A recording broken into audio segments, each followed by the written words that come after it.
hello फेरि पनि पोखराको अति सुन्दर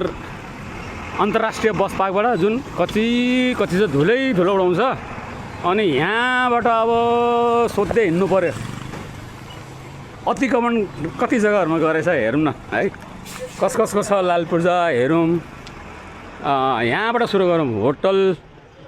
होटल के हो यार यो यार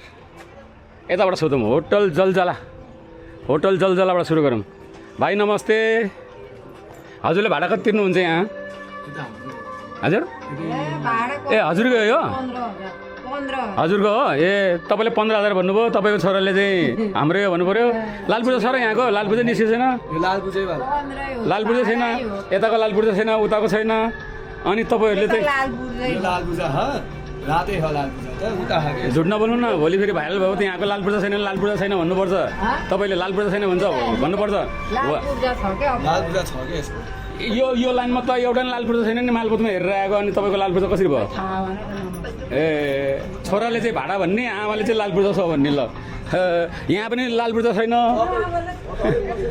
होटल सैनिकतिर जाऊँ न एकताल होटल सैनिक नमस्ते बहिनी तपाईँले यहाँ भाडा कति तिर्नुहुन्छ हजुर 36,000 कसलाई तिर्नुहुन्छ 28,000 कुन घरबेटीको हो पुनम गुरुङ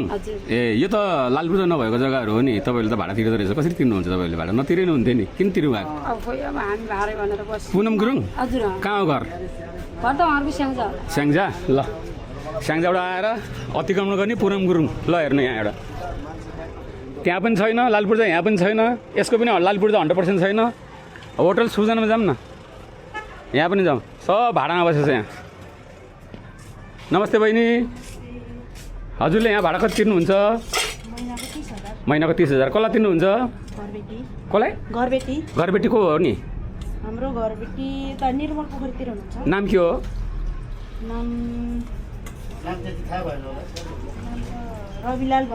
रविलाल भण्डारी ल है कुन ठाउँ गरे निर्मल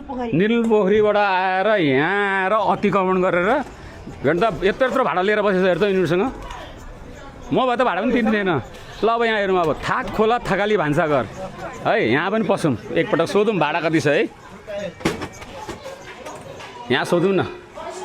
खाने मान्छेहरू थुप्रै रहेछ बहिनी नमस्ते साउनीको ए हजुर त यहाँ पनि आउनुभएको छ त फेरि ल बहिनीसँग राम्रोसँग कुरा गर्नु पऱ्यो क्या बहिनी